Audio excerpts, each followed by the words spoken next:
último, muchachos, ¿todos están ahí? Creo que sí. Y por último tenemos la distribución de las utilidades y las ganancias, que eso es lo que se hace al final del ejercicio anualmente o de cada año, ¿correcto? A través de un proceso contable que se llama el estado de pérdidas y ganancias. Ahí nos damos cuenta si la empresa ganó o perdió. Bien, para el caso de la sociedad en comandita simple, entonces dice, la ganancia que se obtiene de la inversión en la sociedad y por el desarrollo de las actividades comerciales se distribuye según lo pactado en los estatutos. Si no se pactan reglas en los estatutos sobre el tema, se aplica lo siguiente. Ojo pues, es cuando no se pactan los estatutos, es decir, el socio comunitario tendrá, por ejemplo, el 40% de las acciones sobre las utilidades, tendrá el 40% de ganancias sobre las utilidades y el gestor o los gestores se repartirán en formas iguales el 60%. Es una forma en la que estoy diciendo, no tiene que ser así, simplemente se pactan los estatutos. Caso contrario de que no se hable nada en los estatutos sobre el tema de la distribución de las utilidades, entonces, ¿qué es lo que se entra a hacer si no están los estatutos? Entonces, dentro de los gestores son aquellos que no ponen dinero, sino que ponen trabajo, conocimiento. Por eso hablamos de los 3 factores de producción. Uno es el trabajo. Entonces, primero se paga las utilidades a los gestores por el trabajo realizado, ¿correcto? Entonces, estamos hablando de una sociedad comunitaria simple que se dedica al tema producción, por ejemplo, de granadilla, por ejemplo, producción de gulupa, chulupa, el cultivo que ustedes quieren. Entonces, primero se le paga las utilidades a los gestores por el trabajo realizado. A los comanditarios, ¿qué pasa con ellos? Se distribuyen las utilidades dependiendo de las cuotas que tenga cada socio en el capital. Entre más cuotas, más utilidades puede obtener. A ver, ¿qué es lo que pasa acá? Acuérdense que los gestores no ponen dinero y los comanditarios sí ponen dinero. Pero, por ejemplo, ¿qué es un cultivo que lleva un año? Y generaron ciertas utilidades, por ejemplo, 1.000 millones de pesos, ¿correcto? Entonces llegan a un acuerdo los gestores y los comanditarios, como no está dentro de los estatutos, pues que sencillamente a los gestores les corresponde, por ejemplo, el 50%. Entonces, esos 1.000 millones, como hay un 50%, que son 500 millones, y hay 3 socios gestores, o 4 socios gestores, dejémoslo así, 4 socios gestores y un solo comanditario, pues a cada gestor le corresponde 125 millones de pesos por el trabajo aportado, y los otros 500 pues le va a corresponder al comanditario porque fue el que puso el dinero y es el que tiene las tierras. Eso es una forma de desarrollarlo de esa manera. Otra forma es que, por ejemplo, sean la sociedad comunitaria simple, sean 5 socios, sean 2 gestores y lógicamente 3 comanditarios. Y digamos que se quieran distribuir de la misma manera los 1.000 millones.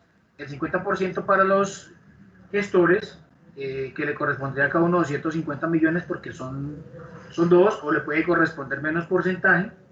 Pero los comanditarios, dependiendo de las cuotas de capital que ellos tengan, entonces si estamos hablando de 25, tenemos que coger esos 500 millones de pesos, dividirlos en 25 cuotas, ¿correcto? ¿Cuánto me da eso en las utilidades?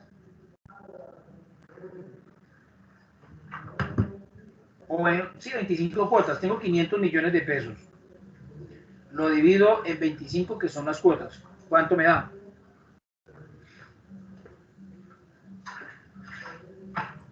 $20 millones, profe. Da 20 millones.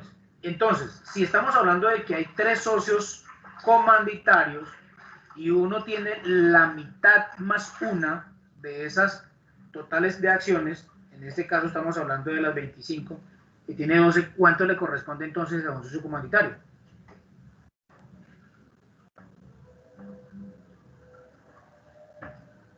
¿Me repite la pregunta, por favor? Claro, estamos diciendo que quedan 500 millones para que se distribuyan los comanditarios. ¿Entre cuántos? Entre 3, que son. Uno de los socios comanditarios tiene la mayoría de las acciones. Si estamos hablando de 25, entonces uno tiene 13. ¿Quedan cuántas? Quedan 12. Y cada uno tiene 16 cuotas de capital, no son acciones, cuotas de capital. Entonces, ¿cuánto le corresponde al que tiene la mayoría de las cuotas de capital?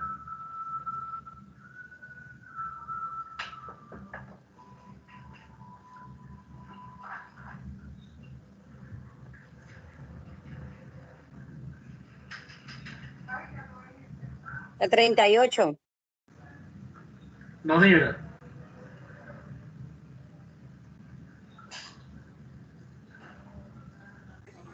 Profe, yo no entendí, yo me perdí. ¿Cuántas son las acciones? ¿25? ¿O cuántas eran? 25. No me acuerdo. Claro. Ajá. 25. 25 entre 3 socios comanditarios, ¿sí? Sí, pero ¿qué es lo que dice? Si no está dentro de los estatutos. Dice, entre más cuotas de capital, más utilidades puede obtener. O sea,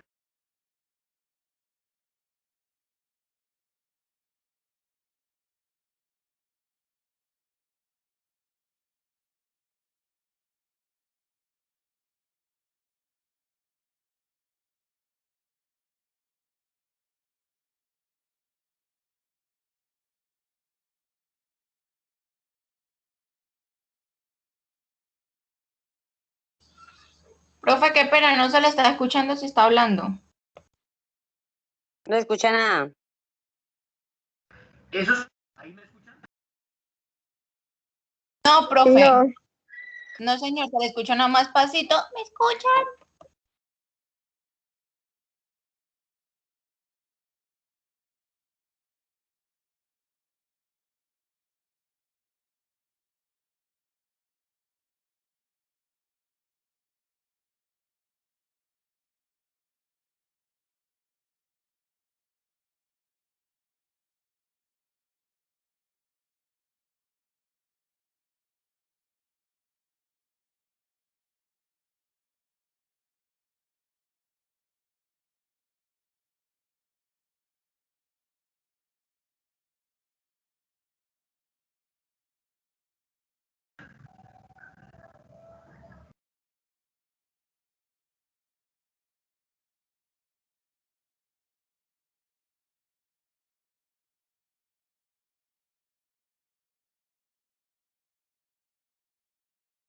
Profe.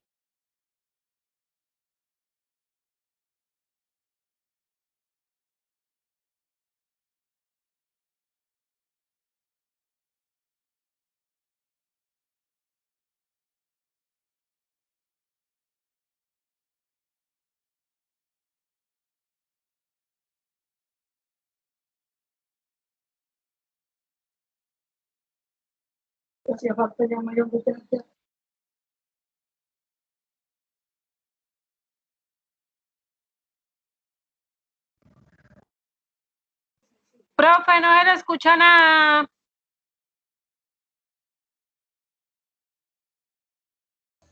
Yo creo que deberíamos esperar porque él debe estar solucionando.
Bueno, volví a ingresar. ¿Me escuchan?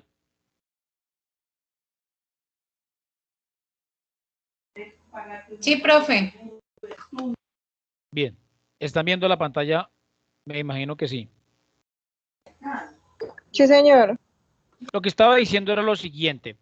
Si tenemos una sociedad en comandita simple y se generan utilidades al final del ejercicio superiores a los 1.000 millones de pesos, y como no se ha pactado cómo se va a distribuir las utilidades, por ejemplo, un 70-30, 30 para los gestores y el 70 para los comanditarios, o un 80-20, 20% para los gestores o 80 para los comanditarios, como no se ha pactado eso en los estatutos, pues entonces primero se le pagan las utilidades a los gestores por el trabajo realizado, siempre y cuando no esté en los estatutos, por el trabajo realizado.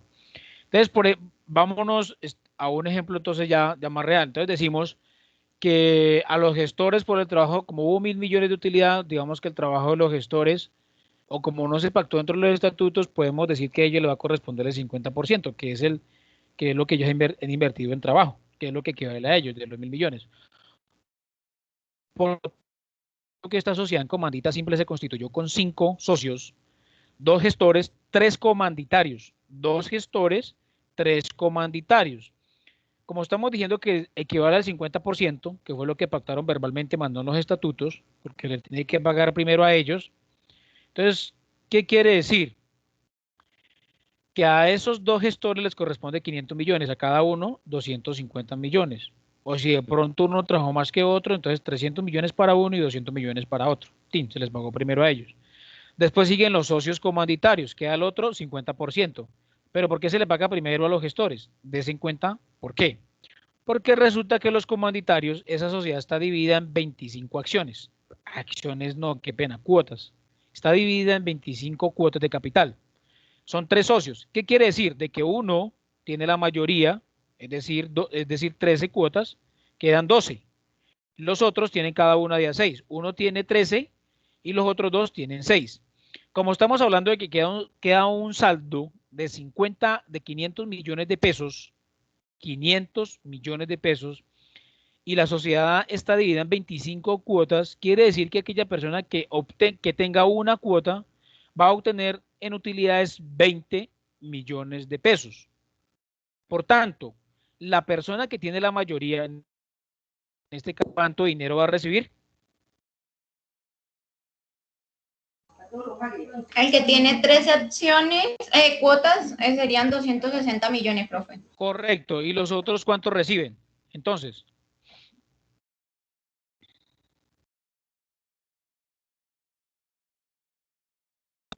por lógica, ¿cuánto? Estamos hablando que quedan 500 millones, uno recibe 260, quedan 240. Como tienen las mismas acciones, pues divide 240 en 2, 120. Entonces los otros reciben de 120 millones. Exacto. Ahora, se los pongo de esta manera, que los socios gestores reciben el 40% y los comanditarios, con el mismo ejemplo, los socios gestores reciben el 40% de las utilidades, que son 1.000. Y los socios gestores y los comanditarios reciben el 60%. ¿Cuánto le corresponde a cada socio comanditario?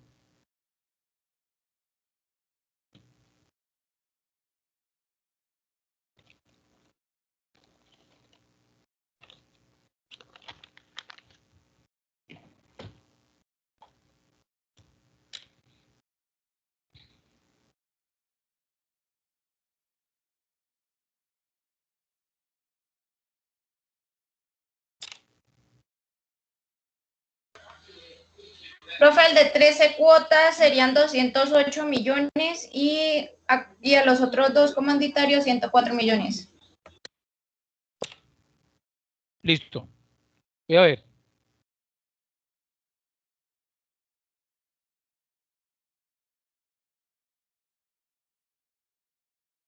No, señora. Estamos hablando de que le corresponde a los comanditarios, les corresponde el 60%. Y a los gestores el 40%. Ah, sí, profe, si no es que yo le entendí, fue al contrario, lo hice fue con el 40%. Ah, ya, listo. Si es el 40%, a ver.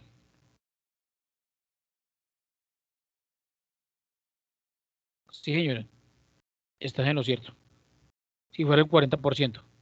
Pero si estamos hablando de que ellos le corresponde el 60%, llegaron a un acuerdo, pero primero se le tiene que pagar a ellos, ¿correcto? Primero se le paga a ellos.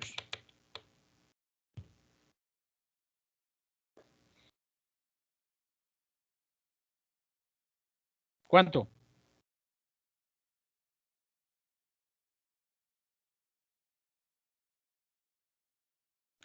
Entonces, ¿qué es lo que tienen que hacer? Cogen los 600 millones y los dividen en 25 cuotas de capital. Eso me da que cada persona que tenga una sola cuota de capital va a recibir 24 millones de utilidades, ¿correcto? Pero como sabemos que una sola persona tiene 13 cuotas de capital, qué pena. Entonces, ese socio que tenga 13 cuotas de capital va a recibir 312 millones de pesos. ¿Y los otros cuánto van a recibir? Por simple lógica. 156. Entonces, los otros van a recibir... No, señora. Sí, profe, 156 millones. Da 288 millones, 288.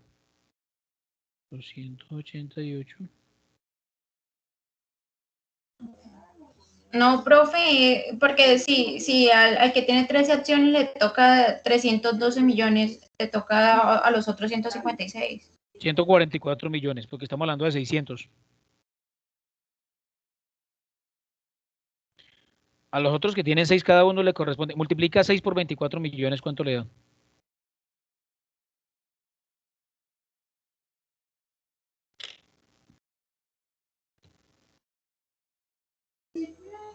Sí, profe. Le corresponde 144 millones. Bien, ahí tenemos un ejemplo. Vamos a pasar ahora a cómo se distribuyen las utilidades o las ganancias dentro de la sociedad en comandita por acciones. Entonces dice, la ganancia que se obtiene de la inversión en la sociedad se distribuye según lo pactado en los estatutos.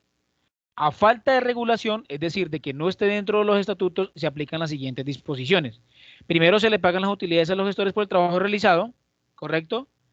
Y a los comanditarios se distribuyen las utilidades después de pagarle al gestor. Cada comanditario recibe la utilidad dependiendo de la cantidad de acciones que tenga en la sociedad. Es exactamente lo mismo, simplemente es que en una se llama cuotas de capital y en la otra se llama acciones. ¿Está claro o preguntas hasta el momento? Está claro. Muy bien. Ahora vamos a ver cómo se distribuyen las ganancias o las utilidades dentro de la sociedad de responsabilidad limitada. Dice, las utilidades de cada año, ¿correcto? Sabemos que siempre se hace el PIG a final del año, 31 de diciembre, se reparten entre los socios en proporción a las cuotas que cada uno tenga en la sociedad y atendiendo a lo dispuesto en el artículo 371, 451 y siguientes del Código de Comercio. Pero lo más importante y lo principal de lo que nos dice aquí la plantilla es que se van a distribuir según lo aportado en las cuotas. Entonces, la vez pasada pusimos un ejemplo, o anteriormente pusimos un ejemplo en la plantilla anterior, de que si estamos hablando de que es una sociedad de responsabilidad limitada, ¿correcto? Tiene 25 socios y se va a dividir eso en... Tiene 20 socios, perdón, y tiene 25 cuotas de capital. Entonces, digamos que un solo socio tenga 3 acciones y se generaron se generaron 500 millones de pesos de utilidad, ¿correcto? 500 millones de pesos de utilidad, tomen nota, 500 millones de pesos de utilidad. Esa empresa se distribuye entre 25 cuotas y hay 20 socios. Y un solo socio tiene 3 cuotas. ¿Cuánto le corresponde a ese socio? Según ese ejercicio. Que tiene 3. Tienen que meter el 60 millones. ¿Cómo? 60 millones. 60 millones. A ese solo socio le corresponden 60 millones. Muy bien. ¿Preguntas ahí? No, profe, claro todo. Muy bien. Distribución de las ganancias e utilidades en la sociedad anónima. Acuérdense que ese tipo de sociedad es la que mínimo son 5, máximo infinito. Eso es un decir infinito. Se hace en proporción a la parte que el accionista haya pagado de cada acción y deben estar justificadas en los estados financieros de la sociedad. Cuando decimos de los estados financieros de la sociedad, pues lógicamente esto quiere decir al tema de las acciones. Si en los estatutos no se establece una mayoría superior, requiere la aprobación del 78% de las acciones representadas en la reunión. Si no se obtiene esta mayoría, ojo, si no se obtiene esta mayoría, debe distribuirse por lo menos el 50% de las utilidades líquidas. Líquidas quiere decir después de impuestos. Si tuviera que cancelar pérdidas del ejercicio o anteriores. Entonces, comencemos. Si en los estatutos no se establece una mayoría superior que requiere la aprobación del 78% de las acciones representadas en la reunión, ¿esto para qué? Esto para la distribución de las utilidades. En caso de que no se llegue a esa aprobación del 78%, ¿qué es lo que se debe hacer? Entonces dice, si no se obtiene esta mayoría, debe distribuirse cuáles las utilidades, por lo menos el 50%. Si estamos hablando de 500 millones de pesos, ¿cuál es el 50%? Pues 250 millones. Que tuvieran utilidades líquidas si tuviera que cancelar pérdidas de ejercicios anteriores. Entonces, ¿qué es lo que quiere decir esto?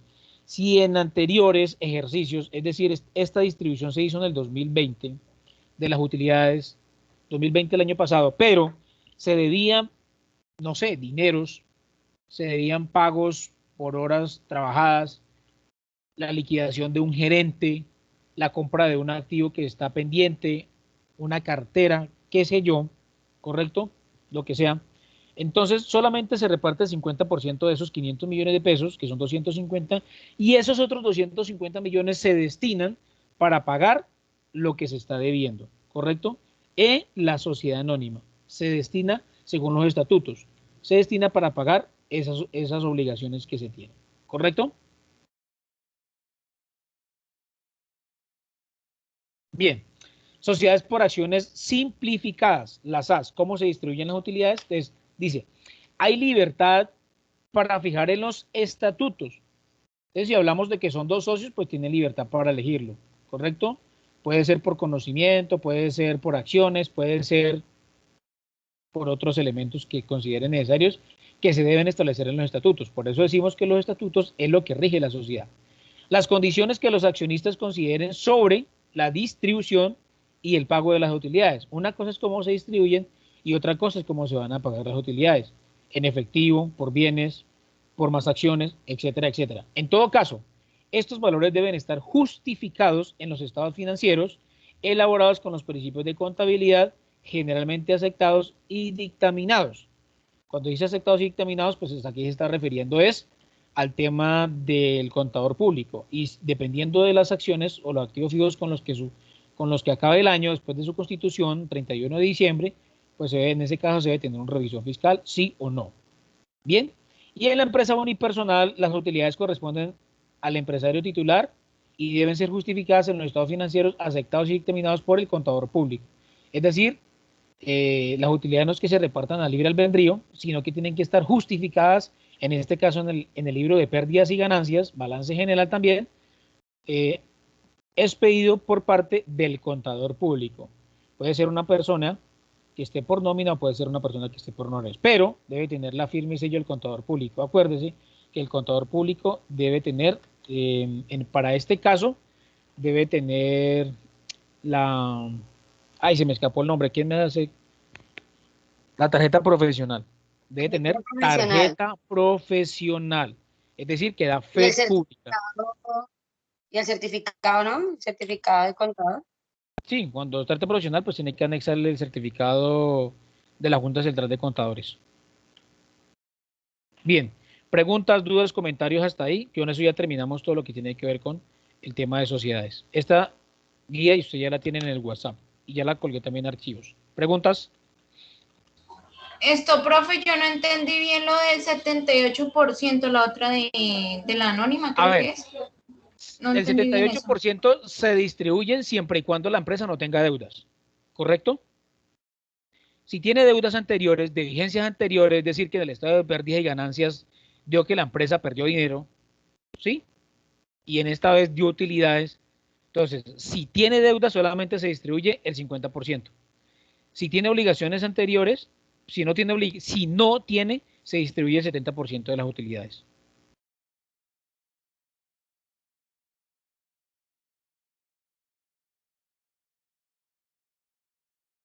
¿Quedó claro o no? Más o menos, profe, la verdad, no. Caray. Bueno,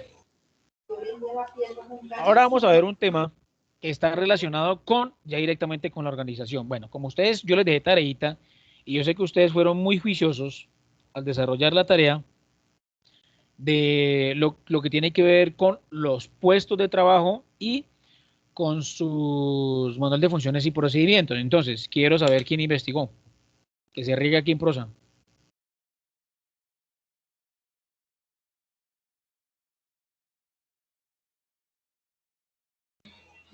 Profe, yo no investigué, yo le soy sincera, porque yo no me acordé. Profe, yo tampoco me acordé. Totalmente de acuerdo. Bueno, entonces, vamos a hablar ahora de la organización y organizaciones. Entonces, la organización tiene diversas aceptaciones en la literatura administrativa. Literatura administrativa, acuérdense, piensen que cuando nosotros hablamos de administración nos estamos refiriendo a aquel proceso que nosotros hacemos para que se hagan las cosas de manera eficiente y eficaz a través de un proceso. ¿Qué procesos? Por ejemplo, el que nos dio nuestro padre de la administración, Taylor, que está hablando sobre el proceso administrativo, planear, organizar, dirigir y controlar. Un sinónimo de empresa, entonces por eso yo les decía a ustedes, aquí para ustedes, según la cátedra se llama organizaciones o organización, pero estamos hablando de empresa. Y la otra como fase del proceso administrativo que les acabo de mencionar, sobre la cual nos vamos a ocupar. Veamos algunas definiciones sobre organización. Entonces, la organización implica una estructura de funciones o puestos intencional o formalizada. Entonces, cuando nosotros hablamos de forma intencional, quiere decir de que nosotros decimos, aquí en esta empresa va a haber una secretaria, aquí en esta empresa va a haber un gerente, aquí en esta empresa va a haber un administrador, aquí en esta empresa va a haber un vigilante, aquí en esta empresa va a haber un operario. Eso es de forma intencional. Pero cuando nosotros hablamos de forma formalizada, quiere decir de que nos estamos refiriendo a una estructura organizacional, es decir, unidades de mando. Presidente, segunda unidad de mando por departamentos, jefe de mercadeo, jefe de ventas, jefe de publicidad, jefe de producción, jefe de finanzas, etcétera. Ahí estamos hablando de una departamentalización. Señora. Para eso se crea el diagrama de flujo de las empresas. El diagrama de flujo me permite a mí saber sobre la toma de decisiones y qué debo hacer. Pero la estructura organizacional me está hablando de las unidades jerárquicas. Astrid. Ok.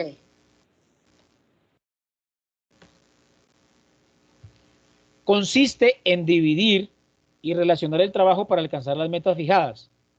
Como estamos viendo organizaciones, que es lo mismo que empresa, acuérdense que la empresa, uno normalmente la crea, la fundamenta, ¿es para qué? Para tener utilidades.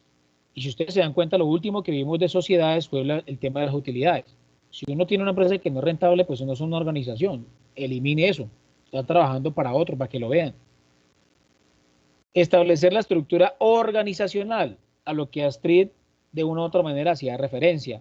De una u otra manera hace referencia, pero cuando hablo de estructura organizacional, es como está organizada la empresa. ¿Qué departamentos tiene? Y dentro de cada departamento, ¿qué puestos de trabajo, qué subordinados cuenta? ¿Para qué? Para lograr es que eso tiene un nombre, pero ahorita se me escapa, lo confundí con el diagrama de flujo. Pero cuando, digamos, está distribuido por el gerente, subgerente. Organigrama, bueno, eso. Astrid, pero organigrama es lo mismo que estructura organizacional, ¿listo? Ah, ok, profe.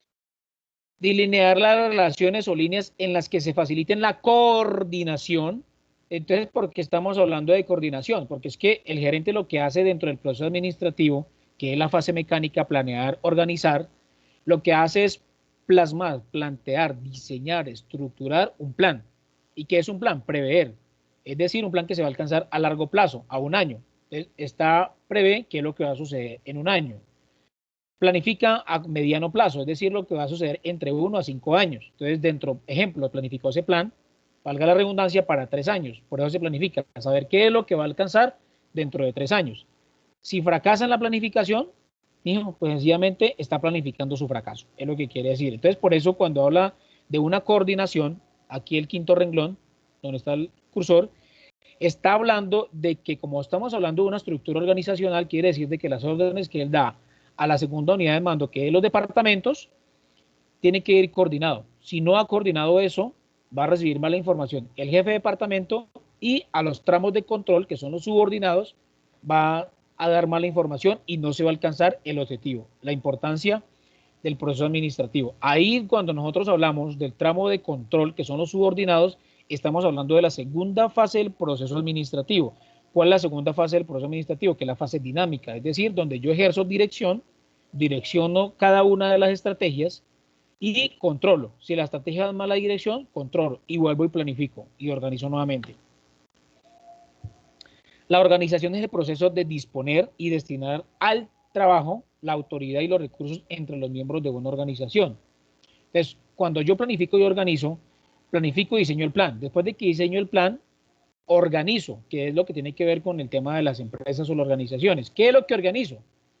Organizo qué es lo que tengo, qué es lo que yo tengo y cómo lo voy a, qué es lo que tengo, con qué cuento y cómo voy a distribuir el recurso. Ejemplo, si yo diseño un plan de lanzamiento de un producto como presidente, entonces yo digo que en el 2022 tengo que lanzar un producto. Entonces yo voy con lanzar un producto y genero todo lo que es el tema de la estrategia a través de un estudio de mercado que hice. Entonces voy a marketing, al departamento de marketing o el departamento de publicidad, si de pronto son diferentes, y le digo, vamos a lanzar un producto y usted para ese producto tiene que desarrollarme unas plataformas digitales para ello, para que las personas puedan conocer el producto y para ello tienen 20 millones de pesos para que tienen una plataforma. No se pueden pasar de ese presupuesto, tienen que mirar cómo lo pueden hacer rendir. Entonces para ello necesitan unas personas. Necesitan, por ejemplo, un programador, una persona que maneje los programas. Entonces, eso es organizar, saber de dónde parto, qué recursos tengo y a dónde quiero llegar. Eso es el tema de organización. Bien, entonces, disponer y destinar al trabajo de la autoridad y los recursos entre los miembros de una organización. Seguimos aquí leyendo. En una forma tal que pueden lograr los objetivos organizacionales de manera eficiente. Les voy a explicar, yo ya les expliqué el tema de la eficiencia y la eficacia. Una está relacionada con el tema de la productividad y la otra está relacionada con el tema del tiempo. Entonces, ¿qué diferencia hay entre eficiente y eficacia? Yo lo dije en la primera clase, si no estoy mal. ¿Alguien se acuerda? Eficiencia y eficacia. Eficiente y eficaz. Aquí está la primera palabra que es eficiente. ¿Qué es ser eficiente? Que el objetivo planeado se ejecute. No. Profe, es aquella que lleva a cabo con el menor número de recursos o materias posibles, ¿no? Sí, señora. Está relacionado con eso. Entonces, cuando nosotros hablamos de que una persona es eficiente, voy a poner un ejemplo. Entonces yo digo que Astrid y mi persona vamos a hacer arepas. Entonces, a Astrid le dan una arroba de masa para hacer arepas y a mí, a Ronald, le entregan otra arroba de masa para hacer arepas. Resulta que con esa arroba de arepas, Astrid hace 1000 arepas y yo con esa arroba de arepas solamente hago 800 arepas. ¿Quién es más eficiente? Carolina. Yo. Lógicamente, Astrid es más eficiente. Entonces, la eficiencia está relacionada a la utilización de los recursos, es decir, cuántos recursos yo puedo hacer o cuántos productos puedo hacer terminados con ciertos materia prima. Se refiere al tema de productividad. Cuando alguien es eficiente, se está refiriendo al tema de productividad. Y cuando alguien es eficaz, ¿a qué se refiere? Entonces, volvemos al mismo ejemplo de Astrid y mi persona. Resulta que Astrid, esas 1000 arepas, las hace en 1 hora. Y resulta que yo 800 arepas me demoro 1h30 para hacerlo. 1h30. ¿Quién es más eficaz? Carolina también. Entonces, lógicamente, Astrid. Entonces, Astrid está siendo mucho más eficiente y eficaz porque hace con la misma cantidad de masa, una arroba, más arepas y en menor tiempo. Yo no tengo ni eficiencia y no tengo ni eficacia. Astrid es muy eficiente y eficaz. Por eso es que la administración habla de lograr los objetivos, hacer arepas y venderlas de manera eficiente y de manera eficaz. La hace más arepas con la misma cantidad de masa y la hace en un menor tiempo posible. Entonces, eso es lo que uno quiere dentro de una organización. Por eso es el tema de la administración, ¿Qué es administrar? Está relacionado con la eficiencia y la eficacia para lograr algo. ¿A través de qué? De un proceso de planeación. Entonces, ¿qué es planear? Entonces, por ejemplo, yo le digo a Astrid, las arepas tienen que venderse a las 8 de la mañana. Si Astrid se demora una hora, ¿cómo se planifica? Bueno, aparte de eso, las arepas se demoran media hora asándose y media hora empacándose. Entonces, por lo tanto, Astrid tiene que comenzar a hacer sus arepas, tema de planificación, a las 5 de la mañana. Una hora haciéndolas hasta las 6. Media hora asándose, 6:30. Y media hora empacándose, perdón, comenzar a las 6 de la mañana, si se van a repartir a las 8. Entonces, comienza a las 6, termina a las 7 de hacer las arepas, a las 7:30 ya están asadas y a las 8 ya están empacadas, para que a las 8 de la mañana en punto comiencen a venderse. Eso es un tema de planificación. ¿Y organización qué es? Como tengo a Astrid, tengo la masa, pues le distribuyo lo que usa ella, adicionalmente le distribuyo una mesa, adicionalmente le distribuyo una silla para que esté cómoda.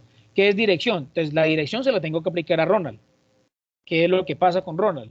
Entonces, por ejemplo, Ronald se distrae mucho en el celular. Por ejemplo, Ronald es una persona que no tiene habilidades. Por ejemplo, Ronald trabaja parado, se cansa mucho y tiene que descansar.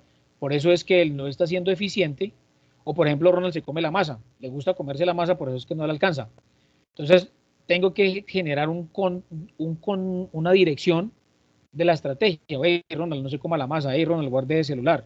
En fin, genero un control que hace parte del proceso administrativo y nuevamente planifico. Entonces, ¿qué es planificar? Es medirle los tiempos a Ronald. Ronald, estás mejorando. Ya no estás haciendo 800 arepas, sino que estás haciendo 900. Y ya no te estás gastando hora y media haciendo 900 arepas, o te estás demorando al mismo tiempo, pero ya estás siendo mucho más eficiente. Y así sucesivamente. ¿Correcto? ¿Está claro ahí como el tema de eficiencia y eficacia? Sí, señor. Con el ejemplo, muy bueno. Bien. Entonces, organización es la estructuración técnica de las relaciones que se deben existir entre las funciones, niveles y actividades de elementos materiales y humanos. Entonces, si vamos al tiempo, si vamos aquí a este ejemplo de organización, hay dos subordinados, en este caso que es Astrid y Ronald, y Astrid tiene un jefe. Entonces, hay unas funciones, la función en este caso de Astrid es hacer las arepas, asarlas y empacarlas. Esas son las funciones y tiene unos niveles. ¿Unos niveles cuáles son? Astrid como subordinada y Ronald, y un jefe que tiene en ese caso Ronald y Astrid, que le desarrolla unas actividades y unos materiales. Los materiales pues son las mesas, el horno para asarlas, la masa, en fin.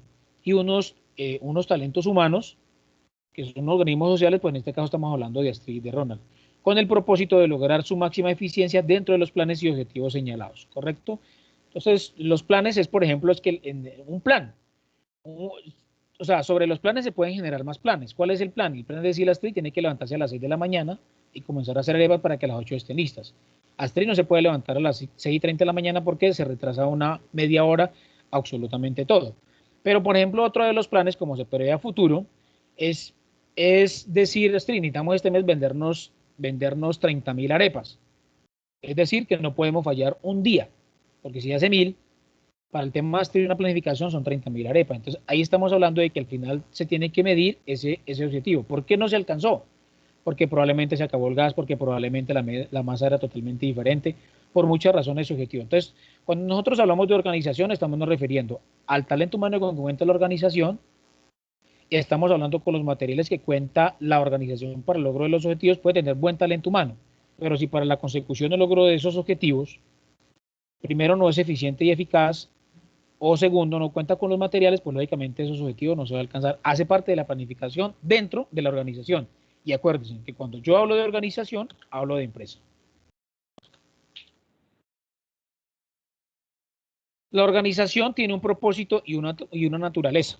Entonces dice, la estructuración de las funciones, que era lo que ustedes tenían que averiguar, y actividades organizacionales mediante la generación de áreas funcionales, puestos y niveles jerárquicos que se faciliten la coordinación del esfuerzo de todos los miembros de la empresa. Cuando hablo de miembros de la empresa, hablo desde el máximo nivel jerárquico hasta el mínimo. Y propicien mayores niveles de eficiencia en la distribución y el manejo de los recursos. Cuando yo hablo de recursos, aquí está incluyendo también la parte de talento humano. Acuérdense que ya no se está hablando de recurso humano, sino que se habla de talento humano. Así como el logro de los objetivos organizacionales. Estos emitidos están implícitos en el denominado organigrama, que ahí es lo que va a Astrid, o lo que decía Astrid. También nosotros lo conocemos como estructura organizacional, porque lleva una estructura, es como pisos. Entonces, la organización define y orienta el trabajo en el interior de la empresa, por lo que el principal objetivo es ayudar a que las metas de la empresa tengan significado, sean importantes para todos sus miembros, contribuyendo a incrementar la eficiencia organizacional. Tenemos otros objetivos dentro de la organización, es establecer los departamentos o áreas funcionales especializadas de la empresa. Eso es importante. ¿Por qué? Porque después del gerente, después del administrador, gerente o administrador o como lo quieran llamar, vienen unos subgerentes, vienen unos directivos o unas personas responsables de los departamentos. Los departamentos es la forma en que se divide la organización, la forma en que se divide la empresa. Segundo, definir jerarquías. Cuando yo hablo de jerarquías, estoy hablando de quiénes son las personas en que recaen la toma de decisiones y sobre quiénes son las personas en que deben recibir esas órdenes. A ello me refiero con jerarquías, las que determinan el grado de autoridad y la responsabilidad inherentes en cada nivel de la empresa. Ojo, una cosa es que yo hablo de autoridad y otra cosa es hablar de poder.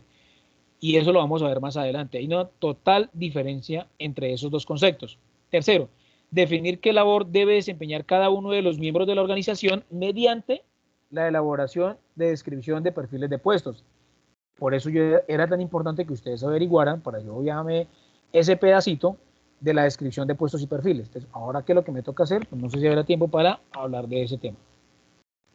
El organigrama describe gráficamente los puestos en la compañía y cómo están organizados.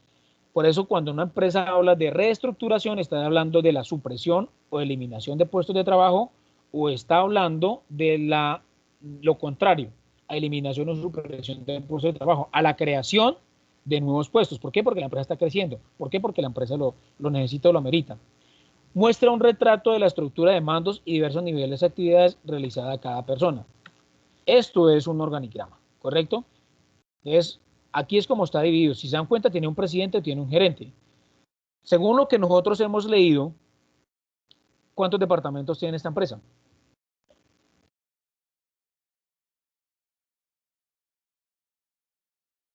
¿Cuántos departamentos tiene la empresa? Tiene 4 departamentos. 1, finanzas. Segundo, recursos humanos. Tercero, marketing. Y 4, producción. ¿Cuántos niveles jerárquicos hay? 2. No, señora.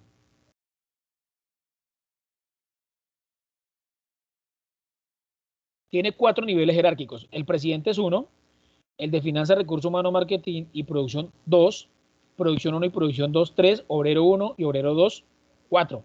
No puedo decir que el obrero 1 es el cuarto y que el obrero 2 es el 5. ¿Por qué no lo puedo decir? Porque si ustedes se dan cuenta, las líneas tienen mucha importancia. Entonces, de producción 2 se desprende hasta abajo obrero 1 y obrero 2. No lo colocan de forma como lo coloca producción 1 y producción 2 por temas de espacios.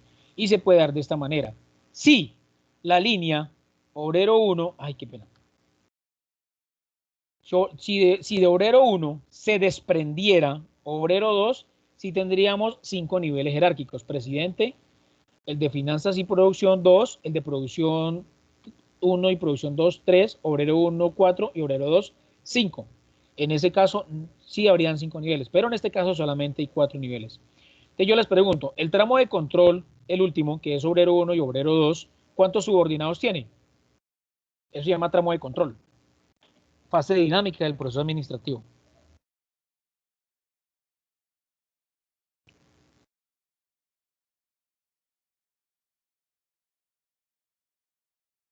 Bueno, entonces el tramo de control, el último, el 4, tiene 2 subordinados. Se llama tramo de control aquellas personas que son subordinadas. Bien, el tramo de control 4 y el tramo de control 3 tiene 4 subordinados, la sumatoria. Y resulta que el tramo de control 2, 3 y 4, ¿cuántos subordinados tiene?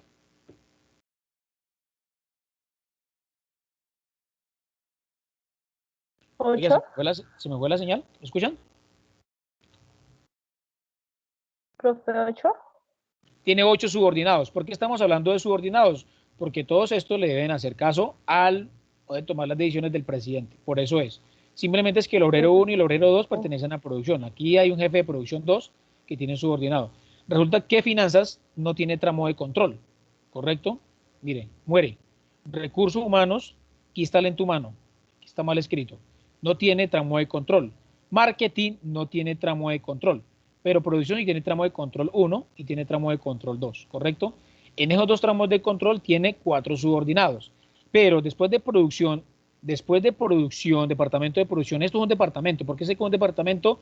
Porque se desprende de la primera cabeza, que es el presidente. Lo que se desprende de la primera cabeza después del presidente o gerente, lo vamos a llamar departamentos, como está dividida la empresa. Obvio, y nomás los nombres lo dicen, talento humano, marketing, producción y finanzas. Aquí pueden haber muchos más departamentos. Pero entre más extenso sean los departamentos, al presidente se le va a hacer mucho más complicado el tema de la subordinación, ¿correcto? Porque entre menos tramos de control, más fácil se comunica a las demás organizaciones, perdón, a las demás estructuras de la empresa, más fácil se hace el manejo. Es como cuando tenemos más hijos. Entre más hijos tenemos, menos cosas les podemos dar. Entre menos hijos tengamos, más cosas le podemos dar a los hijos, ¿correcto? Entonces, seguimos hablando con el tema de organización. ¿Qué entendemos por una organización formal y una organización informal? La organización formal es aquella que se establece de manera deliberada para alcanzar objetivos específicos. Se caracteriza por tener una estructura claramente definida y contar con políticas y reglamentos en acción claros y conocidos por sus miembros que la conforman. ¿Y qué es organización informal? Es totalmente lo contrario. ¿Pero qué es? Se refiere a las relaciones sociales y se desarrollan espontáneamente entre los individuos libres y cuyas actividades no siguen reglamentos ni estructuras específicas. Como la estructura organizacional lo que me permite a mí es diseñar los puestos de trabajo, es decir, conocer el jefe inmediato, saber que el obrero uno no tiene relaciones de marketing. Entonces, eso me permite a mí saber crear el manual de funciones y procedimientos y saber qué tipo de subordinación tiene, quiénes son esos jefes inmediatos y a través de ello crear el manual de funciones y procedimientos. Bien, entonces en este ejemplo hablamos de una organización formal, ¿correcto? ¿Por qué es una organización formal? Porque tiene una estructura. Entonces yo les pregunto a ustedes, ¿cuántos departamentos tiene esta estructura general, esta organización formal? 3. Tiene 3 departamentos. ¿Cuántas unidades de mando o niveles jerárquicos?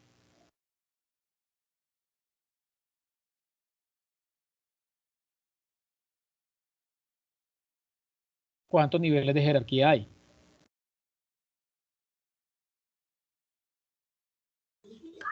6. No, señora. 3. 4. Tiene 4 niveles jerárquicos. Este primero, el segundo, que son los departamentos, el tercero y el cuarto. ¿Cuántos tramos de control? Tiene 3 tramos de control. El último, el penúltimo y lógicamente el de los donde están los departamentos. Esos son los 3 tramos de control. Acuérdense que un tramo de control es donde hay subordinación. Y por aquí digo aquí que en departamento hay subordinación porque aquí está el gerente o está el presidente. Por eso es.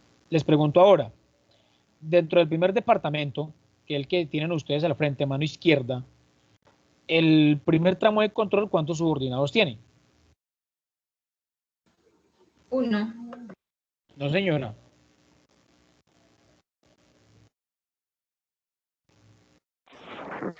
Dos, 12. No, señora.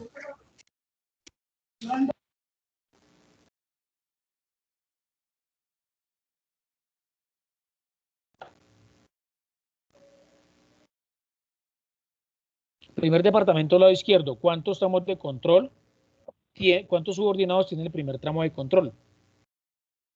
1. No, señora. 6, profe, 6, 6. No, señora. 3, profe. No. No, pues ya dijeron todos los números. 4.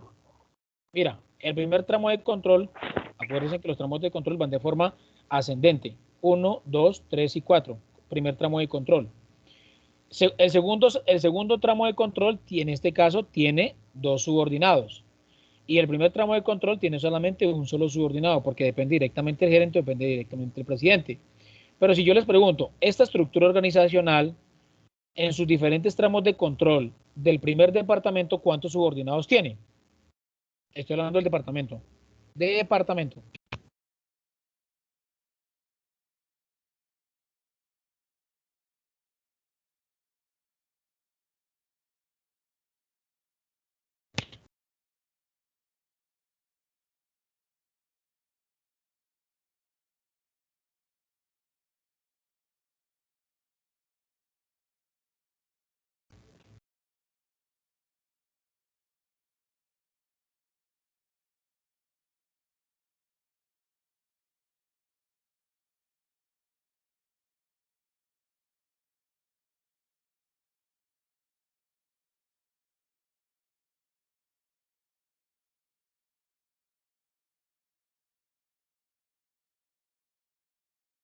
Creo que se fue la voz.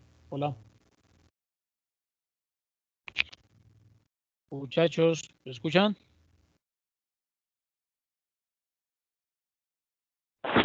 Sí, profe. Ah, bien. Bien. Entonces, en esta estructura organizacional, lado izquierdo, estamos hablando del primer departamento, en sus tramos de control, porque está hablando de departamento, no tomo este, tomo los dos siguientes. Entonces, el primero tiene 4 y en el segundo tiene 2, serían 6, ¿correcto? Por tanto, toda esta estructura organizacional, ¿cuántos subordinados tiene en sus diferentes tramos de control? Lo que hago es sumarlos. Aquí tiene 2, otros 2 serían 4, 6, 8, 10, 12, 14, 16, 18. Entonces, tiene 18 subordinados dentro de sus dos diferentes tramos de control. No puedo dentro de toda la estructura son más, porque estamos hablando de toda la estructura. Entonces vamos 2, 4, 6, 8, 10, 12, 14, 16, 18, 21. Tiene 21 subordinados, o sea, el gerente tiene 21 subordinados. Lógicamente, esto me permite a mí saber quién es el jefe inmediato de cada una de las personas, ¿correcto? ¿Preguntas hasta el momento? No, señor. Entonces, la estructura organizacional vertical es aquella caracterizada por una línea de mando angosta y muchos niveles jerárquicos. Esa es la estructura vertical. Mandos angostos y muchos niveles jerárquicos, bastantes niveles, muchos. Lo anterior implica que existen muchos niveles entre los administradores de mayor jerarquía y los de más bajo nivel. Entonces, ¿qué es lo que pasa dentro del proceso administrativo para las organizaciones? Entre más abajo esté, o sea, entre más tramos de control hayan, ¿correcto? Más difícil va a ser comunicar la información, ¿correcto? Pero comunicar la información. Pero para hacer el proceso de seguimiento va a ser mucho más fácil porque va a tener pocos departamentos. Esa es la estructura vertical. Bueno, ya sabemos que es un tramo de control y la autoridad. La autoridad es el derecho legítimo a tomar decisiones y a decir a la gente qué se va a hacer. La autoridad reside en los puestos más que en las personas. Ojo pues, la autoridad reside más en los puestos que en las personas. Esto era un tema más adelante, pero lo voy a explicar de una vez con este ejercicio. Por eso está subrayado con los puntos. Resulta, muchachos, que la autoridad son los derechos inherentes al puesto de trabajo, ¿correcto? Por ejemplo, que este departamento del lado izquierdo que ustedes tienen en la pantalla sea el departamento de ventas. Entonces, la autoridad, este señor tiene autoridad sobre este tramo de control y sobre estos 4 tramos de control. Este señor que está acá tiene autoridad sobre este subordinado y sobre este subordinado, ¿correcto? Sobre este y sobre este. Eso es autoridad, sobre la misma línea. Miren lo que va. ¿Qué es el poder? ¿Qué es la diferencia que yo quiero llegar? Si ustedes se dan cuenta, la línea morada, o el color que sea, no sé, morada, sí, violeta, bueno, morada. El poder es que esta persona de este departamento tiene el poder para que estos 2 tramos de control que pertenecen a estos otros departamentos le acepten información o le hagan caso, por decirlo así, le hagan caso sobre las decisiones. Y más aún que se le haga caso. Lo mismo sucede con esto, que este tramo de control que pertenece a la tercera línea jerárquica de esta estructura organizacional, esta persona le haga caso, ¿correcto? Se puede hacer caso, e inclusive hasta esta. Pero esta sobre todo aplica para los niveles inferiores de jerarquía. ¿Está claro el tema de poder y autoridad?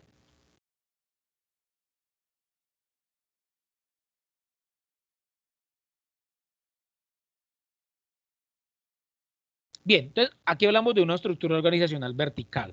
Entonces, si nos damos cuenta, vertical es porque tiene bastantes niveles jerárquicos. ¿Cuántos niveles jerárquicos hay ahí en esa estructura organizacional?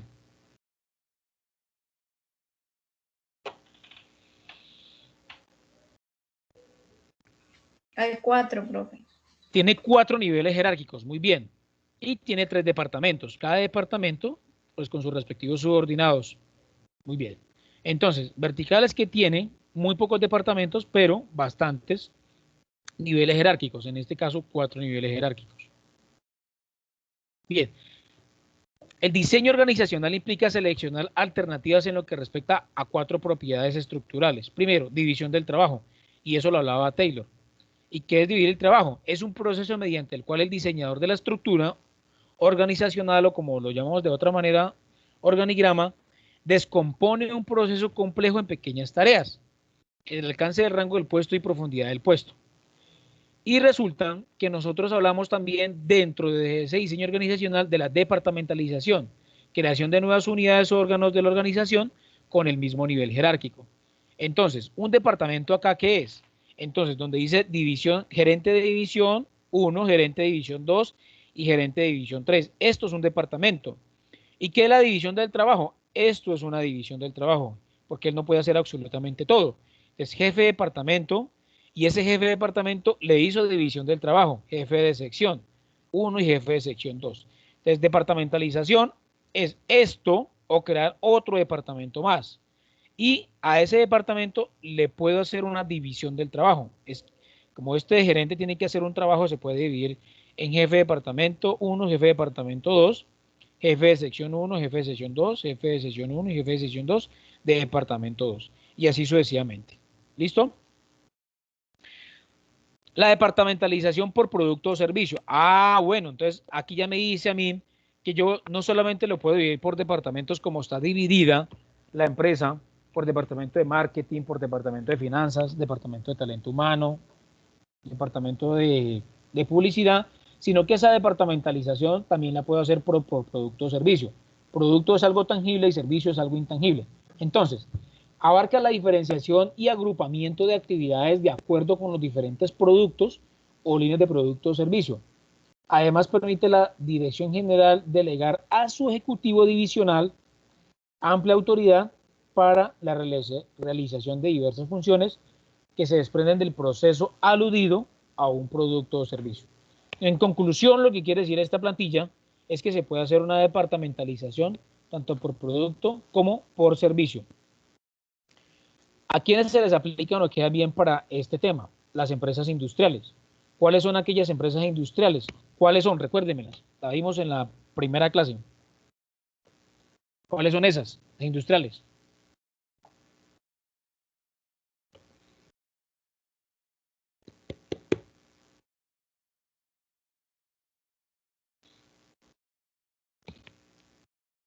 Bueno, grave. La que es la Y, la Colgate. Bueno, acuérdense que acuérdense que antes de hablar nosotros del tema de industrial, estamos hablando de que se dividen en 3 sectores, primario, secundario y terciario. El primario son los que se dedican a la producción de algo, es decir, toman elemento tierra y producen algo. Entonces hablábamos sobre las personas que producen leche y carne. Utilizan la tierra para que las vacas se alimenten de pasto, producen carne y producen leche. Y resulta que el sector secundario es el sector que toma esos productos, en el caso de la leche, y la transforman en derivados lácteos. Y el terciario pues está relacionado con la parte de los servicios. Toman esos productos que se producen en el sector primario y los comercializan. Y ahí también entra también la parte del sector industrial. Entonces, aquellas empresas industriales, ¿cuáles son? Las que toman el sector primario y lo transforman en un producto terminado. Lógicamente ahí todavía no se ha comercializado o no se ha llevado a consumidor final. Cuando hablamos de comercialización, es aquellas empresas que lo llevan a consumidores finales. Porque las empresas industriales tienen que producir y venderlo, eso es comercializarlo, pero no necesariamente lo llevan a consumidores finales. Entonces, las empresas industriales se departamentalizan por servicios, como suele ser el caso de los hospitales que tienen unidades de cirugía, radiología y pediatría, entre otros. Si ustedes se dan cuenta, esta departamentalización de un hospital, podemos decir, está el área de hospitalización, está el área de administrativa, está el área de vigilancia. Es un ejemplo que estoy poniendo acá.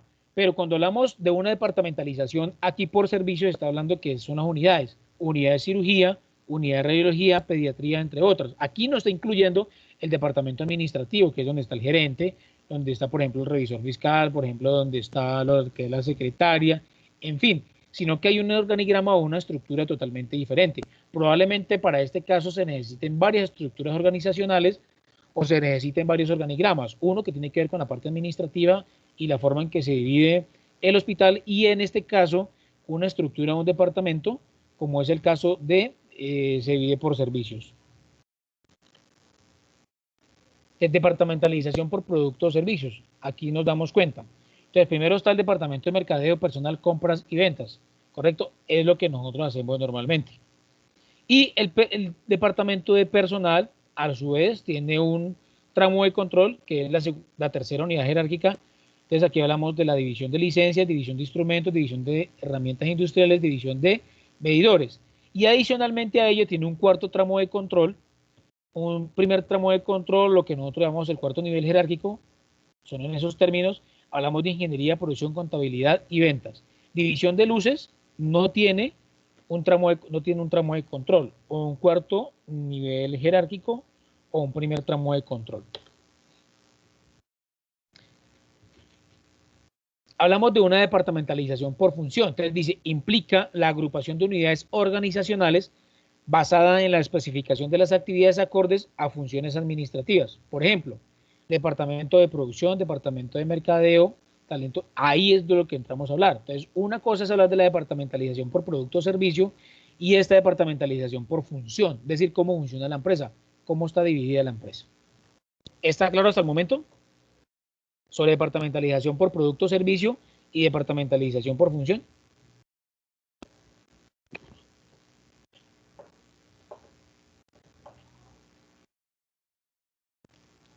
Sí, señor. Bien, departamentalización por proyecto. Ya vamos a hablar de, podemos hablar de 3 o podemos hablar de 2.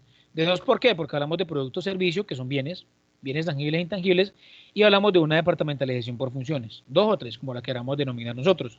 Y aquí estamos hablando de una departamentalización por proyecto. Es la forma como yo puedo diseñar la estructura orgánica o el organigrama o la estructura organizacional de la empresa en la cual yo trabajo, la empresa que es mía.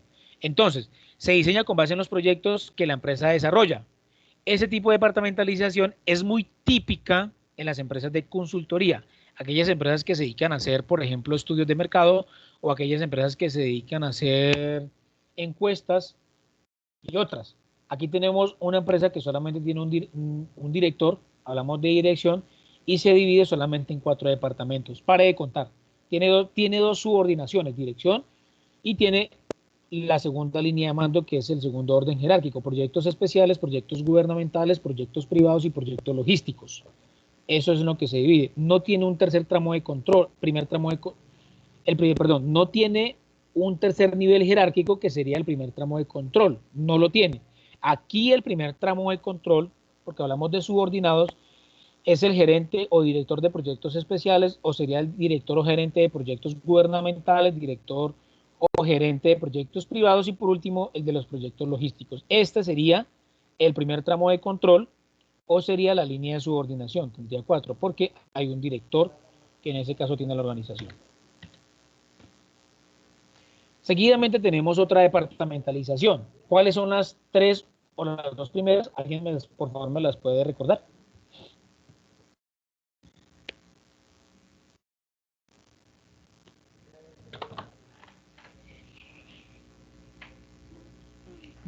Ay, chicos, por Dios. Bueno, entonces, hablamos de una departamentalización por producto o servicio. Va a tocar como los niños, repitan. La otra, la departamentalización por función. Hablamos de departamento de mercadeo, de ventas, de publicidad. Y seguidamente tenemos una departamentalización territorial o geográfica. Entonces, se dan cuenta que tenemos una dirección, que es la primera unidad de mando. Y seguidamente tenemos una gerencia norte, una gerencia sur, una gerencia centro y una gerencia oeste. O lo mismo para la empresa que yo trabajaba anteriormente. Por ejemplo, Caracol S.A. está dividida, en ese caso para el tema, según su territorio o geografía, para el tema de ventas estaba dividida de esta manera. Una departamentalización territorial geográfica. Estaba la zona occidente, que comprendía los departamentos del Valle, del Cauca, del Valle y del Cauca, e incluía el Huila, Tolima, e incluía Nariño. Eso eran los departamentos, que era la parte de la zona occidente. La zona, hablaban de una zona norte que pertenecían a los departamentos del Caribe. Entonces entraba el Atlántico, entraba Bolívar, entraba Magdalena, Córdoba, y hablábamos de una zona centro, según su territorio. Entonces, de la zona centro estaban hablando de Bogotá y entraba lo que era Antioquia y todo el eje cafetero. Esa era la zona centro. Y había una zona occidente que entraban los Santander, Boyacá y otros departamentos de por ese lado. Entonces, de esa manera, la departamentalización en cuanto a lo que tiene que ver con ventas, la estructura orgánica estaba dividida de esa manera.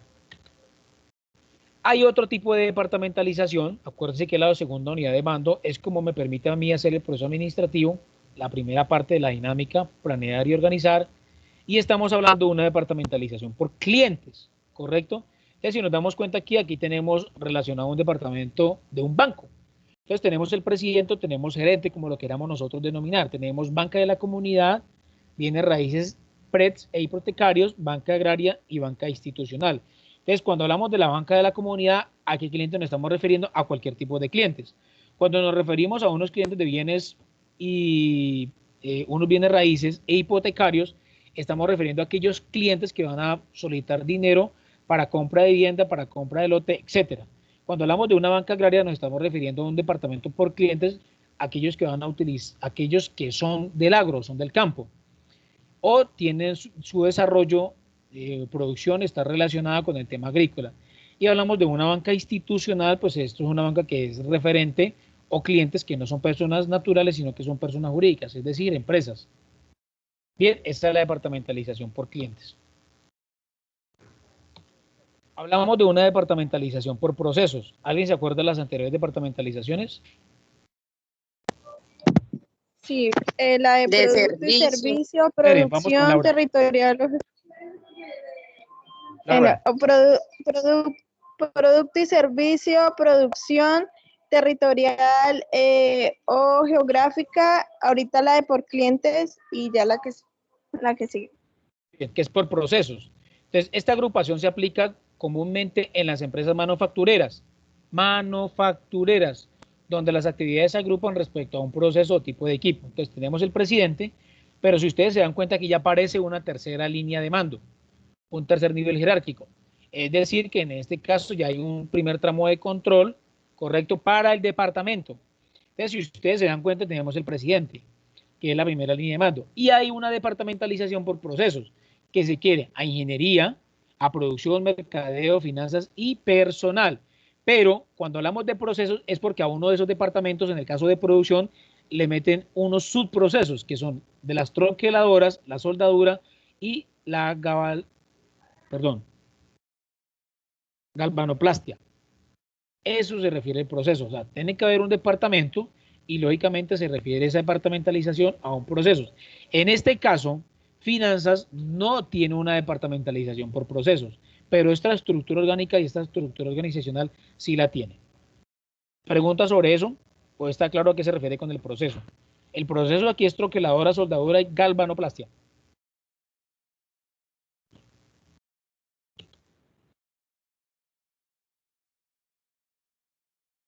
Bien, entonces, como cuando Astrid me dijo a mí que ella conocía la estructura organizacional o la estructura orgánica la conocía como organigrama, normalmente uno siempre tenía la concepción o concebía una estructura y alguien le decía, hágame una estructura organizacional de su empresa por la empresa para la cual usted trabaja o una empresa del mercado que usted quiera.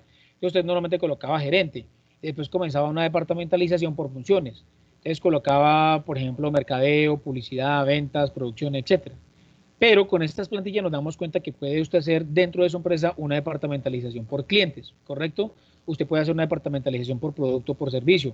Usted puede hacer una departamentalización por procesos o la que conocemos normalmente que es una departamentalización por funciones. Allá era el punto donde quería llegar. ¿Está claro? Sí, señor. Preguntas, dudas, comentarios, sugerencias hasta ahí. Son las 11:17. Vamos a desarrollar el quiz que les dejé el lunes, martes, no me acuerdo. ¿Sí? ¿Preguntas hasta el momento? ¿Está claro? Uy, de la locura. Bien. Entonces, con esto, ustedes se dan cuenta, muchachos, para la próxima clase, investiguen, averigüen sobre cómo se hace, no alcanzamos ya, sobre cómo es el tema de los puestos de trabajo, cuáles son las funciones en un puesto de trabajo, cómo desarrollar un puesto de trabajo, qué es la información que va dentro de un puesto de trabajo, o sea, lo que estamos hablando del manual de funciones y procedimientos. ¿Para qué? para que ustedes puedan entender un poco lo de la estructura organizacional. Ahora, si ustedes se dan cuenta, lleva una sinergia, es decir, están comunicadas. Bien, entonces vamos a desarrollar el tema del quiz.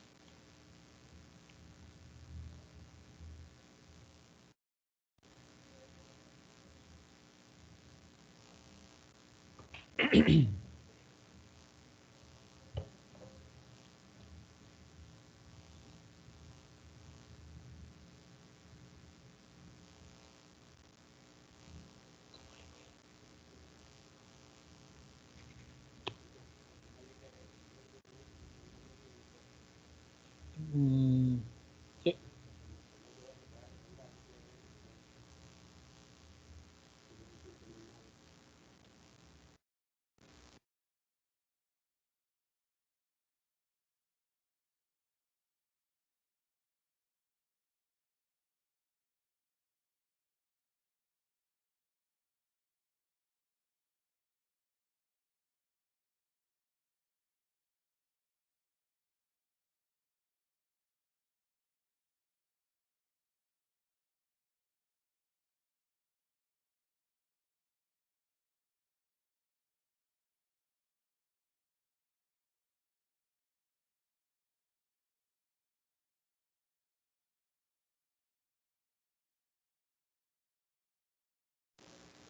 Bueno, vamos a desarrollarlo entre todos.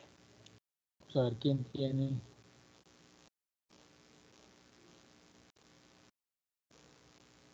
Dayana. Vamos a tomar el de Dayana y lo vamos a desarrollar. Bien. Eran 10 preguntas, cada una valía 0.5. Entonces dice, el señor Ancísar Bermúdez aporta trabajo, por lo tanto se convierte en un socio gestor. Alex Triviño, Jason Casallas, Paola Montero aporta conocimiento. También se convierte en un socio.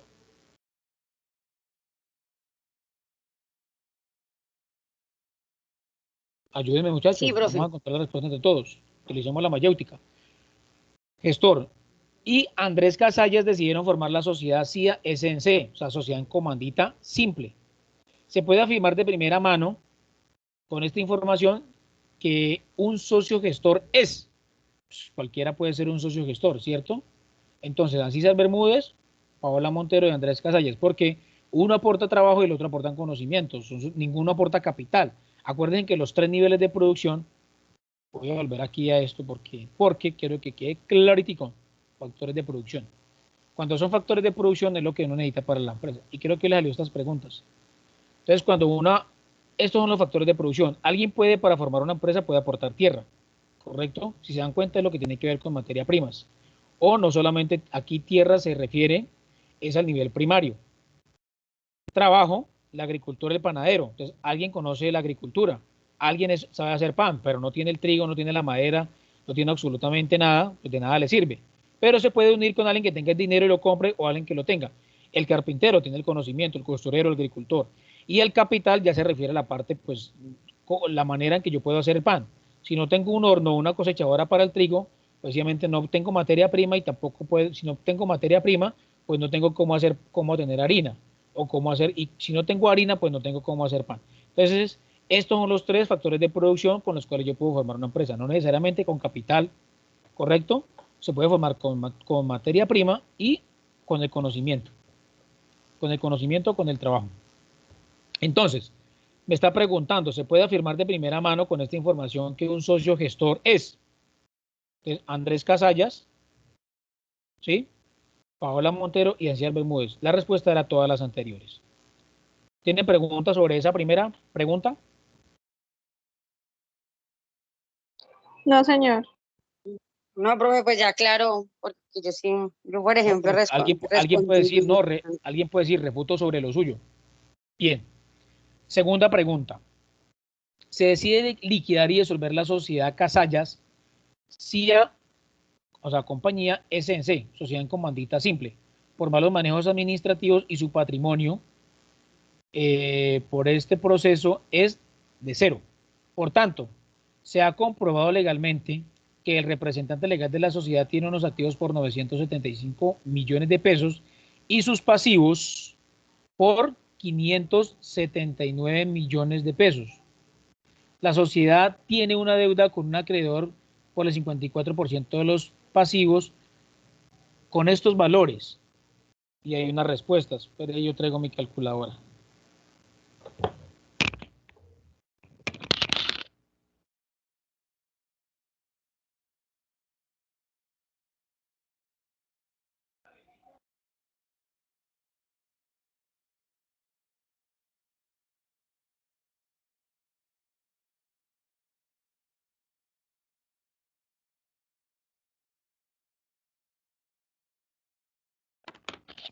Listo, qué pena, trato mi calculadora. Entonces, ¿qué es lo que nosotros tenemos que hacer acá?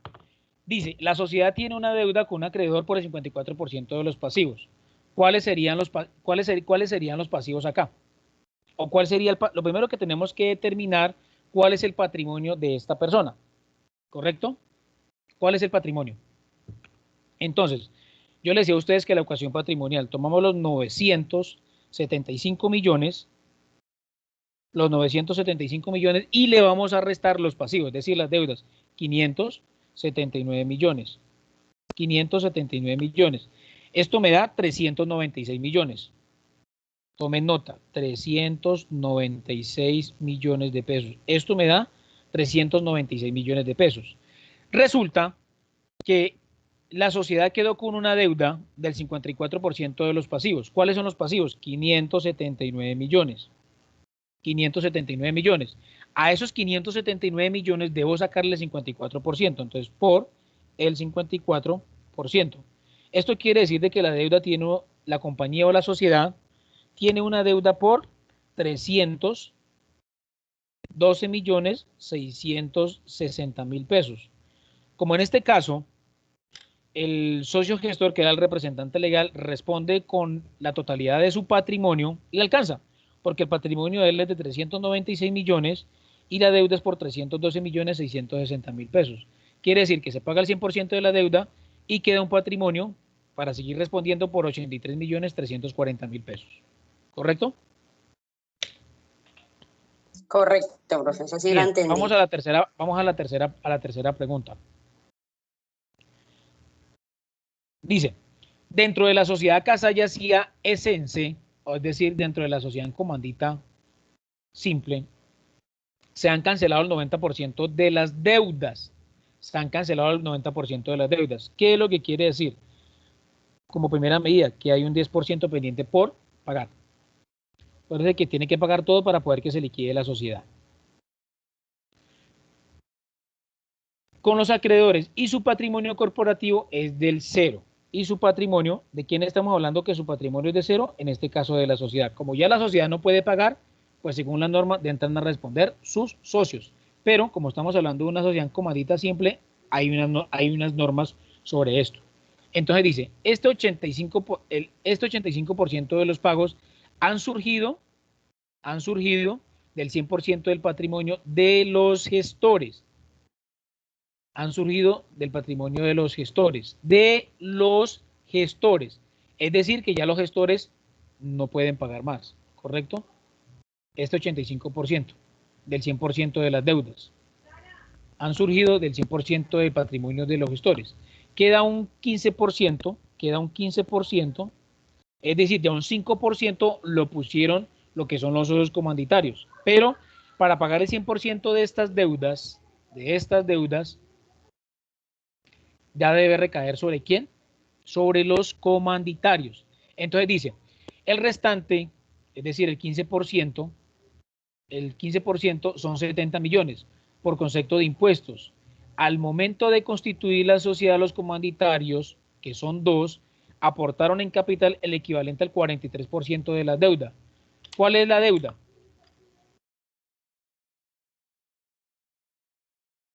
Lo primero que tenemos que hacer, ¿cuál es la deuda?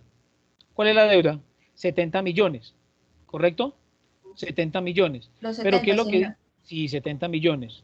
Pero si nos damos cuenta, así, el restante asciende por temas de impuestos 70 millones. Al momento de constituir la sociedad comunitaria, que son 2, aportaron el 43% del capital equivalente. Es decir, aquí ellos tienen que responder los comanditarios por 35 millones. ¿Por qué? Porque decía salvo La norma decía en los comunitarios, salvo que sean impuestos, que sean deudas por impuestos. Independientemente de ello, ellos deben responder con su patrimonio, más no con lo que han aportado. Entonces, el aporte de capital equivale al 43% de la deuda. Resulta que en este caso ellos no pueden, ellos no responden por el tipo de sociedad según lo aportado, no. Ellos tienen que responder por el 100% de la deuda. ¿Por qué? Porque es una deuda de impuestos. Por lo tanto, la respuesta era los comanditarios deben responder por 35 millones. 35 y 35 son 70. ¿Listo? La 4. Ya me está yendo la voz. Dentro de la sociedad Casallas y ASC, sociedad en comandita simple, se han cancelado el 90% de las deudas y los acreedores con los acreedores y su patrimonio corporativo es cero. Lo que me quiere decir es que la sociedad ya no tiene patrimonio para pagar. Este 85% de los pagos han surgido del 100% del patrimonio de los gestores. El 85%, es decir, ya a los gestores no se les puede pedir más porque ya no tienen patrimonio. El 15% restante asciende a 70 millones por concepto de facturas vencidas. Al momento de constituir la sociedad, los comanditarios, que son 2, aportaron el equivalente al 43% de la deuda. ¿Correcto? Esto lo hizo cada uno. Entonces, ¿qué es lo que tengo que hacer acá? Tomo los 70 millones de pesos. Lo multiplico por el 43%. Esto me da un valor de 30 millones 100 mil pesos. 30 millones 100 mil pesos. O sea, cada uno aportó 30 millones 100 mil pesos. ¿Qué es lo que quiere decir acá en esta pregunta?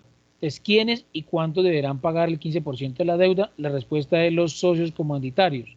¿Por qué los comanditarios? Porque los gestores ya pusieron el 100% de su patrimonio. No se les puede pedir más. Entonces, deben responder para este caso, que son facturas vencidas, los comanditarios. Pero resulta que en este caso, a diferencia del anterior, porque el anterior son impuestos, responden por el 100% de los impuestos. Para este caso de las facturas, responden hasta por el valor aportado. Y como cada uno aportó el 43%, que equivale a 30 millones 100 mil pesos, pues por eso van a responder. Quiere decir de que esto me da 60 millones 200 mil pesos. Por lo tanto, ese saldo que queda pendiente para llegar a los 70 se va a perder, porque la ley en cuestión de facturas vencidas los obliga a pagar solamente hasta por el monto aportado. Diferente es en la anterior, que los obliga a pagar el 100% de los impuestos, porque es el tributo. Y el anterior simplemente es una obligación con un tercero. ¿Está claro? Sí, señor. Bien, en la número 5 dice, si la sociedad Casallas y CIA SC deciden antes de su disolución y liquidación abrir las puertas a 2 socios, uno que aporte factor capital y otro que aporte factor tierra para su salvación ante situación financiera, estos serían, como estamos hablando de que uno aporta capital y otro aporta factor tierra, ¿a qué nos estamos refiriendo dentro de los factores de producción? Acuérdese que el socio gestor está acá en el medio, no más. El comanditario está acá y el comanditario también aplica para acá. Entonces, según esta pregunta, y con ese factor de producción serían 2 socios comanditarios, porque uno aporta capital y el otro aporta tierra. Cuando me refiero a tierra, también me estoy refiriendo a materia prima, y esa materia prima vale plata. O sea, sería capital. En la pregunta número 5. ¿Está claro? Sí, señor. En la pregunta número 6, dice, con la pregunta número 4, es decir, esta,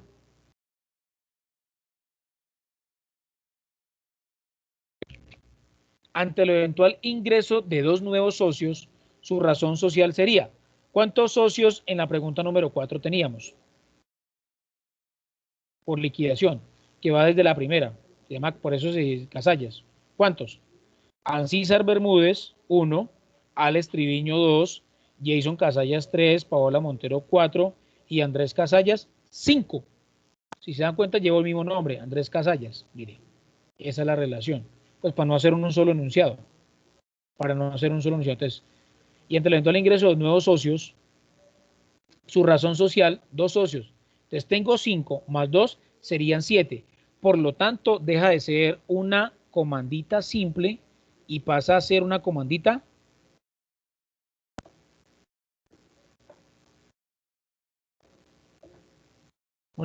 ¿qué? Por acciones. Pasa a ser una comandita por acciones, porque son 7 socios. Acuérdese que una comandita por acciones va de 6 socios hasta un número indeterminado. Y la comandita simple va de 2 y máximo, en este caso serían 5 socios. 5 era lo que estaba, por eso era una comandita simple, como si adquirieron 2 más, tiene que pasar a ser una comandita por acciones por esos 2 tipos de socios. Socios comanditarios. Bien. ¿Pregunta ahí?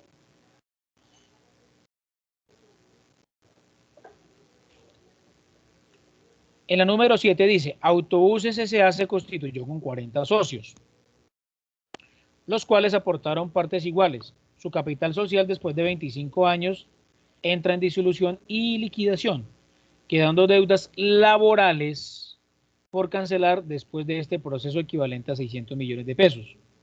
Este valor equivale al 30% de los aportes sociales expresados en acciones. En este orden, cada socio al momento de constituir Autobuses S.A. hizo un aporte de, pues es muy sencillo. Cojo los 600 millones de pesos y lo divido entre los socios, que son 40 porque hicieron aportes iguales. Esto me da un total, perdón, que aquí me toca hacer una operación.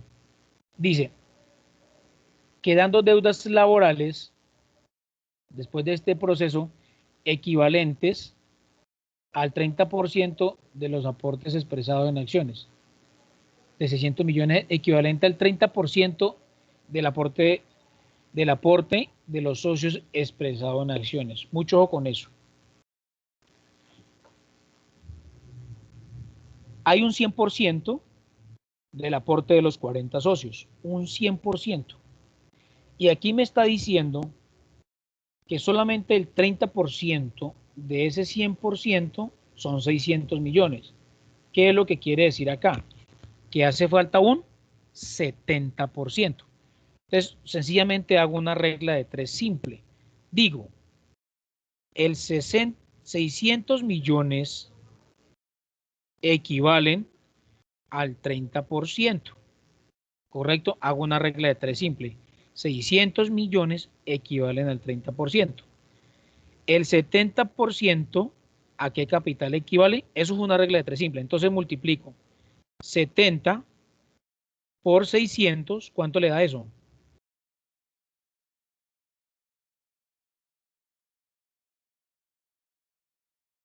¿70 por 600 millones? 42. 70 por 600 millones. Son 600 millones. ¿Cuánto le da?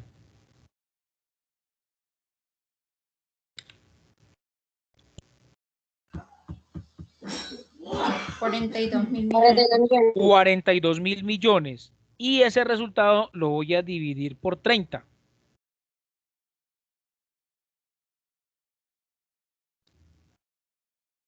Es una regla de 3 simple.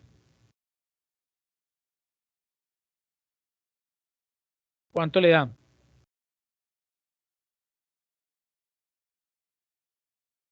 $1.400, profe.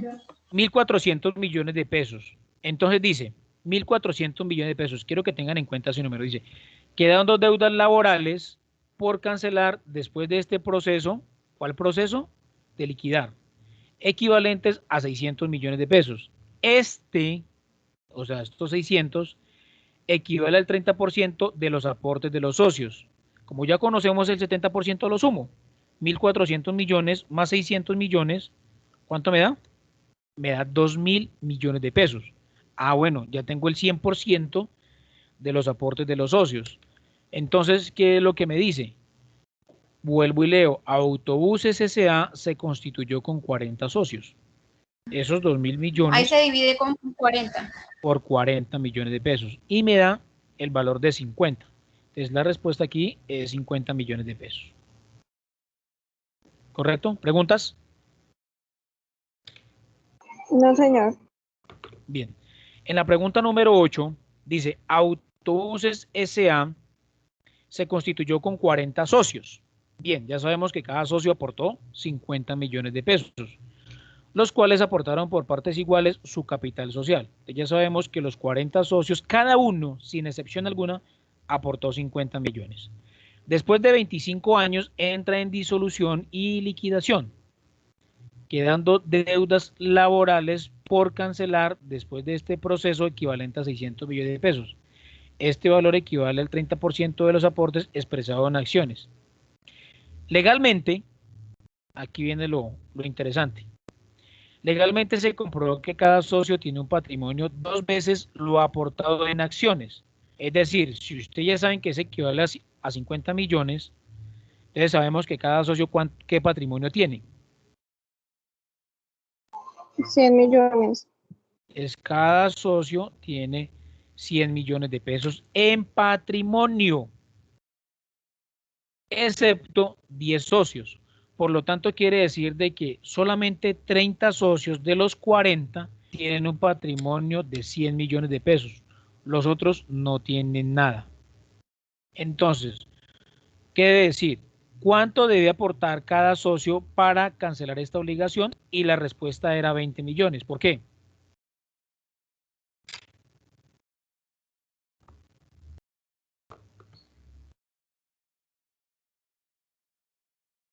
Entonces, ¿qué es lo que dice la norma? Dice la norma que cuando quedan deudas laborales, los socios deben responder deben responder con su patrimonio, ¿correcto? En las sociedades anónimas deben responder con su patrimonio.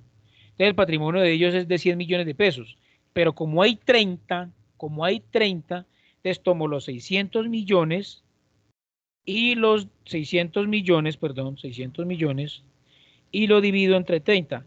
Cada uno va a poner 20 millones de esos 30. Pero como esos 30 tienen un patrimonio de 100 millones, les alcanza. Les queda 80 millones en patrimonio. Cosa diferente es que si esas deudas laborales a cada uno le tuviera que pagar o poner 110 millones de pesos, solamente pondrían 100, porque no les alcanzaría, no, la ley no los obliga a poner más. Es decir, esos otros 10 millones entre los 30 se perderían. ¿Correcto con la pregunta número 8? Sí, señor. La pregunta número 9. Y aquí es donde tienen que echarle mucha lógica a esto. Autobuses S.A. se constituyó con 40 socios, los cuales aportaron por partes iguales su capital social. Ya sabemos que son 50 millones. Después de 25 años entra en disolución y liquidación, quedando deudas fiscales y tributarias por cancelar después de este proceso equivalente a 150 millones de pesos. Legalmente se comprobó que cada socio tiene como patrimonio la mitad de lo aportado. La mitad de lo aportado, es decir, ¿por cuánto?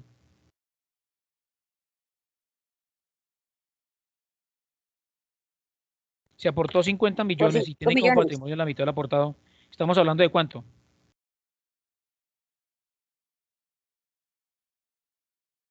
Se aportó 50 y la mitad, pues 25. Es decir, legalmente se comprobó que cada socio tiene como patrimonio la mitad del aportado al momento de la constitución de la sociedad, es decir, 25 millones de pesos, excepto 10 socios, donde su patrimonio es cero. Entonces no contamos con los 40, sino que contamos con 30. Por tanto, ¿cuánto debe aportar cada socio para cancelar esta obligación? 150 millones de pesos dividido 30. 5 millones, profe. Debe aportar 5 millones de pesos. Entonces resulta que lo puede hacer porque cada socio tiene 25 millones, cada socio tiene 25 millones de pesos. Entonces sin ninguna obligación lo puede hacer. Y por último dice Ronald Quiñones Giraldo, persona natural, es el representante legal de Café Galileo SAS, persona jurídica, con NID 900-933-273. En su orden, persona natural, persona jurídica y el NID. Y esa era la respuesta, ¿correcto? Sí, señor. Entonces, Si no es más, muchachos, muchas gracias por la atención prestada. Por favor, no se les olvide leer la sesión número 4, la unidad 4, ya la acabamos totalmente con el tema de empresa. La sesión número 3, que tiene que ver, que está relacionada con el tema de las manual de funciones, pero antes de eso me toca explicarle a ustedes todo lo que tiene que ver con la estructura organizacional. Quiero que ustedes lo hagan. Nos queda solamente una sesión, pero si se dan cuenta, las dos primeras sesiones ustedes las pueden leer correctamente. Entonces, para la próxima clase quiero que ustedes me lean la sección número 1 y quiero que ustedes me lean la sesión número 2. Sesión 1 y sesión 2, que eso es pura carreta. O sea, cuando hablo de carreta es que cosas que no necesitan explicación, que ustedes las pueden entender fácil. Son métodos que han creado y que han diseñado. De esas voy a sacar 10 preguntas, 5 de cada una, y les voy a hacer un quiz. Y sería la tercera nota. Y la cuarta nota, ya no vamos a hacer lo del, ya no vamos a hacer lo de la empresa. ¿Cómo? Porque no hay tiempo. ¿De qué sección? Hable más duro.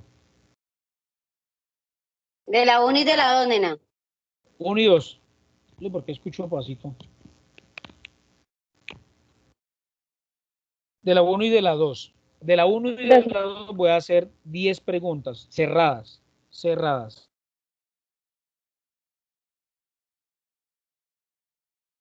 De este tema que estamos viendo. Queda una evaluación. Yo les voy a colocar un tallercito. Se los voy a cargar más tarde sobre la segunda parte de sociedades, pues que es un tema importante. Un taller. Yo voy a responder las dudas, lógicamente. Ojalá lo puedan hacer ustedes solo con la ayuda de ustedes mismos.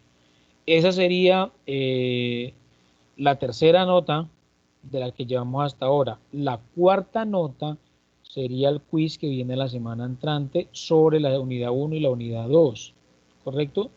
Y quedaría un quiz pendiente, pues no sé si hacerlo por temas de tiempo o no hacerlo, o quedarnos con las 4 notas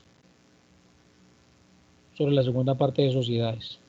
O a ustedes les quedó claro el tema de sociedades completamente, para no hacerlo.